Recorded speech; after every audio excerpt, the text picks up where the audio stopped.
Hello student, আজকে আমরা class 9-এর ভৌত বিজ্ঞান সাজেশন নিয়ে আলোচনা করব। 2024 এপ্রিল মাসে যারা যারা ফার্স্ট ইউনিট টেস্ট এক্সাম দেবে তাদের জন্য এই প্রশ্নগুলো খুবই গুরুত্বপূর্ণ। পরীক্ষা দিতে যাওয়ার আগে এই প্রশ্নগুলো তোমাদেরকে অবশ্যই করতে হবে। আমরা এখানে সরকারি যে সিলেবাস রয়েছে টোটাল 3টে চ্যাপ্টার, সেই 3টে চ্যাপ্টারই সাজেশন দিচ্ছি। এর বাইরে যদি কোনো চ্যাপ্টার তোমাদের স্কুল থেকে বলে থাকে তাহলে কমেন্ট করে আমাকে অবশ্যই জানাবে, আমি কমিউনিটি ট্যাবে সেই চ্যাপ্টারের সাজেশনটা দিয়ে দেবো। দেখো, আমরা যে চ্যাপ্টার নিয়ে প্রথমে আলোচনা করছি সেটা হচ্ছে পরিমাপ। আচ্ছা, শুরু করার আগে বলে দিই, তোমাদের 40 নম্বরে ফার্স্ট ইউনিট টেস্ট পরীক্ষা হবে। সেখানে কিন্তু শর্ট কোশ্চেনও থাকবে এবং বড় কোশ্চেনও থাকবে। এখানে সাজেশান বলতে শর্ট কোশ্চেনের কোনো সাজেশান নেই।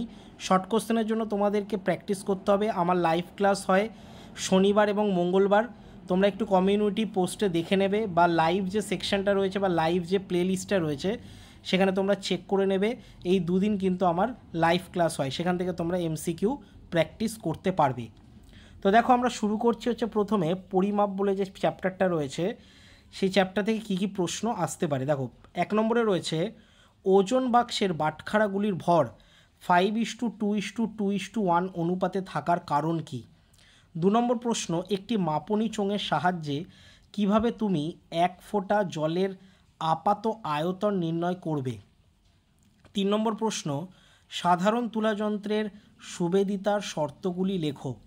4 নম্বর, লিটারের সংজ্ঞায় 4 ডিগ্রি সেন্টিগ্রেড উষ্ণতার উল্লেখ থাকে কেন। 5 নম্বর, লম্বন ভ্রম কী, কীভাবে এই ত্রুটি দূর করা যায়। 6 নম্বর প্রশ্ন, প্রমাণ দৈর্ঘ্য কাকে বলে। 7 নম্বর, সাধারণ স্কেল ধাতুর বদলে কাঠের তৈরি হয় কেন। 8 নম্বর, প্রদত্ত রাশিগুলির একক লেখো। রোধ, চাপ, দীপন প্রাবল্য এবং কম্পাঙ্ক।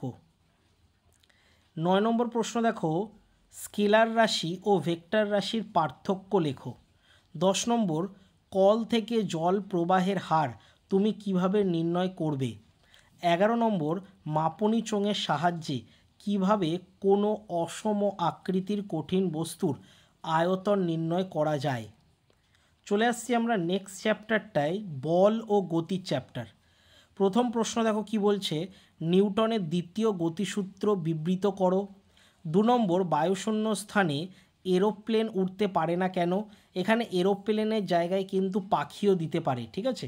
তো বায়ুশূন্য স্থানে পাখি উড়তে পারে না কেন, এই প্রশ্নটাও হতে পারে। 3 নম্বর, ডাইন ও নিউটনের সম্পর্ক প্রতিষ্ঠা করো। 4 নম্বর, রৈখিক ভরবেগের সংরক্ষণ সূত্রটি বিবৃত করো।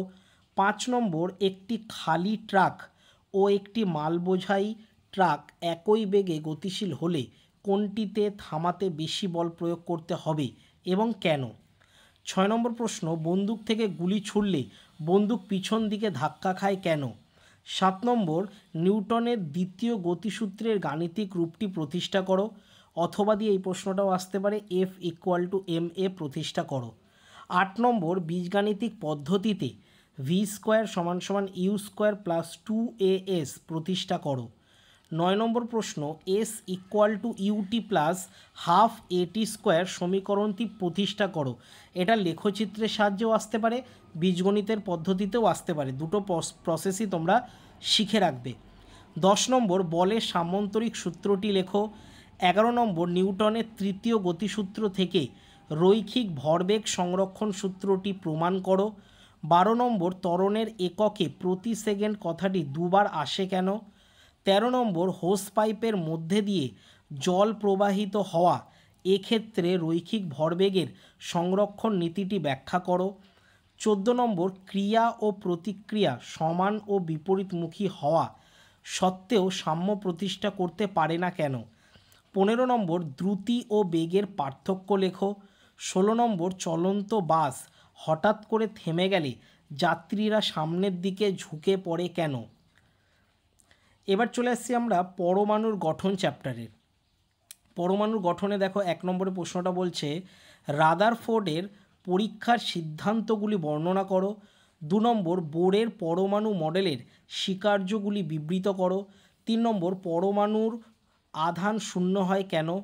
4 নম্বর, রাদারফোর্ডের পরমাণু মডেলের 2টি ত্রুটি লেখো। 5 নম্বর, ক্যাথোড রশ্মির 3টি বৈশিষ্ট্য লেখো। 6 নম্বর শক্তির শোষণ ও বর্জনে ইলেকট্রনের কিভাবে কক্ষান্তর ঘটে। 7 নম্বর নিউক্লাইড কাকে বলে, উদাহরণ দাও। 8 নম্বর নিউক্লিয় বল কি, এই বল সৃষ্টির কারণ কি।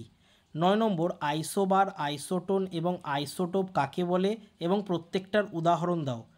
10 নম্বর চিত্রসহ অক্সিজেনের আইসোটোপ 3টির ইলেকট্রন বিন্যাস লেখো। 11 নম্বর পটাশিয়াম পরমাণুতে প্রোটন ও নিউট্রন কতটা রয়েছে, মানে কটা রয়েছে, কতগুলো করে রয়েছে। 12 নম্বর আইসোটোপের রাসায়নিক ধর্ম অভিন্ন হয় কেন।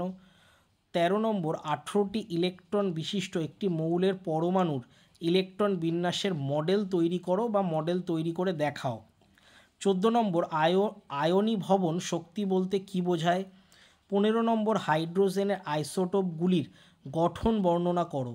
16 নম্বর প্লাম পুডিং মডেল কি। 17 নম্বর আইসোটোপের ব্যবহারগুলি লেখো। এবং লাস্ট কোশ্চেন 18 নম্বর Al3+ আয়নের ইলেকট্রন বিন্যাস লেখো। এই প্রশ্নগুলো কিন্তু পরীক্ষা দিতে যাওয়ার আগে অবশ্যই কিন্তু করে নিও। এর উত্তরগুলো যদি লিখতে সমস্যা হয় তাহলে অবশ্যই আমাকে টেলিগ্রাম চ্যানেলে বা কমেন্ট করে জানাবে। যে প্রশ্নটার উত্তর পাবে না সেটা আমি কমিউনিটি ট্যাবে পোস্ট করে দেব, সেখান থেকে তোমরা দেখে নিতে পারবে। তো এতদূর পর্যন্ত আজকে থাকবে। এর আগের ভিডিওগুলো তোমরা দেখে নিও, যেগুলো মক টেস্ট আমি নিয়েছিলাম বা ক্লাস টেস্ট রয়েছে বিভিন্ন MCQ এর, সেগুলো তোমরা দেখতে পারো, তার লিঙ্ক ডেসক্রিপশনে দিয়ে দিয়েছি। প্রশ্নবিচিত্রার সমাধানও কিন্তু লিঙ্ক ডেসক্রিপশনে দেওয়া রয়েছে, সেটাও চেক করতে পারো। লাইফ সায়েন্সের সাজেশন আমি কিছুদিনের মধ্যে বা আজকালকের মধ্যেই আমি আপলোড করে দেবো। তার জন্য চ্যানেলটাকে অবশ্যই সাবস্ক্রাইব করে রেখো এবং পাশে যে বেল আইকনটা রয়েছে তার অল নোটিফিকেশান অন করে রেখো। তাহলে আমাদের দেখা হচ্ছে নেক্সট ভিডিওতে।